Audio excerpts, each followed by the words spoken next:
मराठा समाजाचं आजपासून रास्तारोको आंदोलन असणार आहे। सकाळी 10:30 वाजल्यापासून दुपारी 1 वाजेपर्यंत गावागावात रास्तारोको आंदोलन केलं जाईल। सरकारला सगळे सोयरेच्या अंमलबजावणीची यावेळेस आठवण करून दिली जाणार आहे। तर आंदोलनामुळे विद्यार्थ्यांना अडचण होऊ नये असं देखील यावेळेस आवाहन मनोज जरांगे पाटील यांच्याकडून करण्यात आलंय। तर आजपासून मराठा समाजाचं आंदोलन पाहायला मिळणार आहे। रास्तारोको आंदोलन करण्यात येणार आहे। सकाळी 10:30 वाजल्यापासून दुपारी 1 वाजेपर्यंत गावागावात रास्तारोको आंदोलन केलं जाईल।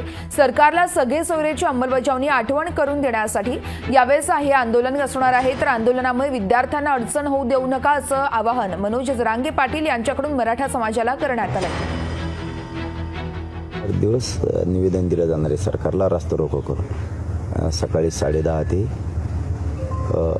1 वाजेपर्यंतच्या यावेळी। आणि विशेष करून मराठा समाजाला आणखीन एक विनंती आहे की आपला रास्तारोको सुरू असताना एक 4 ते 5 पोरं आंदोलनाच्या 4ही बाजूने ठेवायचे आणि आपण आपल्याजवळ शूटिंग ठेवायचं दर दिवस। लोकशाही मराठी ऐका, पहा, जागरूक रहा।